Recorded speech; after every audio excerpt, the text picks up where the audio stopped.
On Friday, Russia and Ukraine's top human rights officials said they met in Belarus, a close ally of Moscow, to discuss prisoners of war. It was a rare face-to-face meeting between the two. Russia's Tatyana Moskalkova and Ukraine's Dmytro Lubinets last met in Turkey in early 2023. And for more on this, we're joined by Emmanuel Chaze, who's our correspondent in Kyiv. Thanks for joining us, Emmanuel. So what more do we know about these talks and what came of them? Well, indeed, such face-to-face talks are quite rare. Last was in January 23, as you mentioned. Dmytro Lubinets, the Ukrainian ombudsman for human rights, said that it was to discuss humanitarian issues, to discuss the welfare of Ukrainian soldiers who are in Russian custody. And following those discussions, a new initiative was set up, which will allow relatives of servicemen currently in Russian jails to send them letters. This hasn't been the case so far, but on the Ukrainian side, Russian prisoners of war have been seeing their basic human rights covered by Ukraine, because Ukraine abides by the Geneva Conventions on the treatment of prisoners of war. So that's one aspect that has been discussed. Other questions, humanitarian questions, have been raised between the two ombudsmen, and Dmytro Lubinets also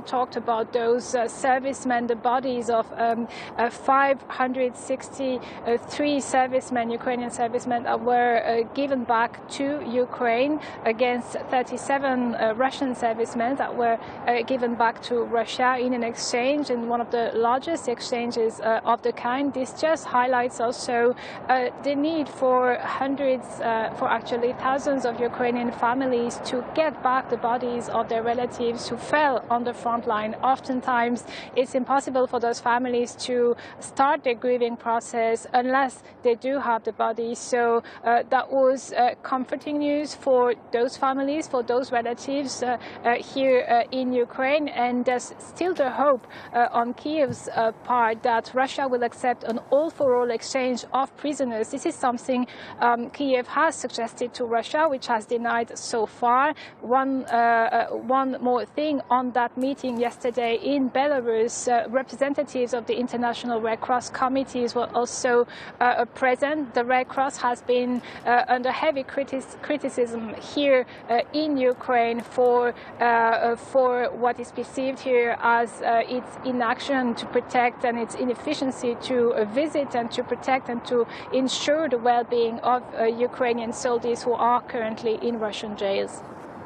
And Emmanuel, we've heard that Russia's increased its strikes on civilians recently. Tell us more.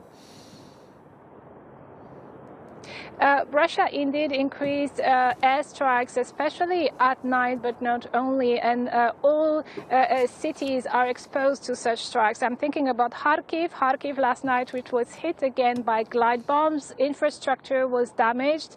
Residential buildings were damaged. A road was damaged, one of the main roads of Kharkiv. Petrol stations were also hit, including some which had already closed for quite some time. Odessa was also the target of a wave of Russian drones last night. Over 50 drones were launched at Ukraine, and most of them in that Odessa region.